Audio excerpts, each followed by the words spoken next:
अगर आप भी चाहते हैं कि राजू भाई का गाना सबसे पहले आप तक पहुंचे तो चैनल को सब्सक्राइब करें और साथ में बेल आइकन को दबाना ना भूलें। डीजे राजू गौरा चौकी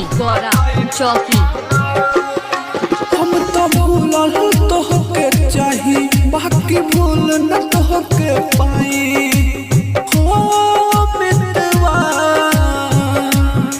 हम तो भूलल तोहके चाही बाकी भूल न तोहके पाई।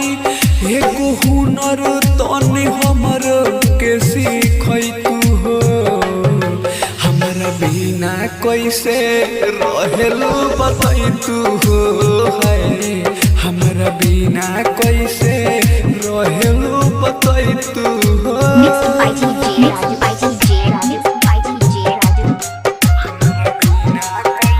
कांटेक्ट करने के लिए डायल करें मोबाइल नंबर 95 65 71 33 96। तू तो चल आईती हम तोहर घरे। हमर के बना दे तू अपने उतरे। तू तो चल आईती हम तोहर घरे। हमर के बना दे तू अपने उतरे। फुर्सत में तू हो, फुर्सत में तू हमरा के बोलाई तू हो। हमरा बिना कैसे रहेलू बताई तू हो है। हमरा बिना कैसे रहेलू बताई तू हो।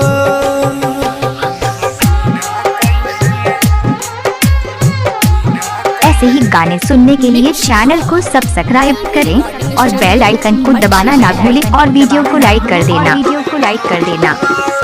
अबेला याद जौन बात गइल बीत हो। सोची सोची रोता है अकेला अमर जीत हो। अबेला याद जौन बात गइल बीत हो। सोची सोची रोता है अकेला अमर जीत हो। गुडू पर मध के हो,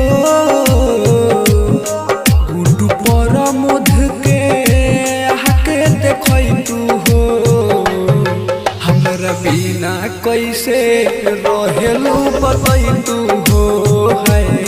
हमरा बिना कैसे रहेलू बताई तू हो। राजू भाई मोबाइल नंबर 78 00 63 45 96।